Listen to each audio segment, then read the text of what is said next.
الجبنه دي بقى بتتعمل لمحمد احمد مخصوص. الجبنه دي بتتعمل لمحمد احمد مخصوص. كنا مختلفين النهارده هنفطر فين، بس اتفقنا ان احنا هنفطر في مكان من الاماكن المشهوره شويه في اسكندريه، وهو محمد احمد. جبنا حاجات كتير قوي بقى، فول، فلافل، عجه، بيض بالبسطرمه، حاجات كتير يعني. بس المهم اول حاجه هنبدا بيها هي الفول. طلبت نوعين من الفول، فول بالزبده وفول بالطحينه. اول حاجه بدات بيها هو الفول بالزبده. قلبت الفول كده، دقت منه حته، هو الصراحه كان طعمه حلو قوي بالنسبه حتى الفول بالزبده اللي انا بدوقه بره يعني. لا ده فعلا كان طعمه حلو. جربت بعد كده الفول بالطحينه، بس هو كان مليان زيت، كان عليه كميه زيت مهوله. بس لما دوقته هو كان لطيف، لما حطيت عليه ليمون كمان بقى احسن بكتير. بس الفول بالزبده الصراحه كان مميز اكتر. دخلت بعد كده على البيض. كنا طالبين بيض بالبسطرمه وعجه. ابتديت اول حاجه بالبيض بالبسطرمه. هو كان باين عليه كده من بره اصلا ان هو عليه سمنه فلاحي، تحس كده ان هو البيض بتاع تيتا اللي كانت بتعمله لك في البيت ده. هو الصراحه كان طعمه حلو قوي، كميه البسطرمه كمان اللي محطوط عليه كانت حلوه قوي. بس بعد كده لما دخلت في العجه حسيتها متوسطه، وشكلها اصلا ما كانش مشجع، وكانت مزيته، فما اتبسطتش بيها. فلو هقارن ما بين البيض بالبسطرمه والعجه، لا البيض بالبسطرمه كان احلى بكتير. دخلت بعد كده بقى على الطعميه او الفلافل، بتنجان مخلل، بطاطس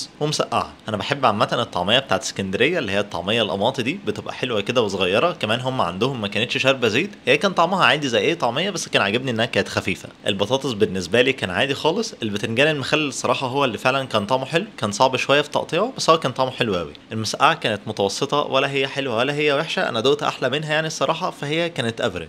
جبت بعد كده نص رغيف، حطيت بقى فيه طعميه، بطاطس، بتنجان مخلل، وحطيت عليهم لقمه فول. بصوا البتاع ده حلو قوي، ميكس كده كميه حاجات في بقك ما تبقاش عارف انت بتاكل ايه. بس هو عامه الساندوتش ده اللي بيسموه بره الديناميت وبتاع كان حلو قوي. نزلت بعدها بقى الجبنه المقليه. هي كانت مزيته جدا جدا جدا جدا جدا كمان مره. بس الفكره كلها فيها انها ولا تحس انها جبنه رومي، ولا تحس انها جبنه شيدر، ولا جبنه موتزاريلا.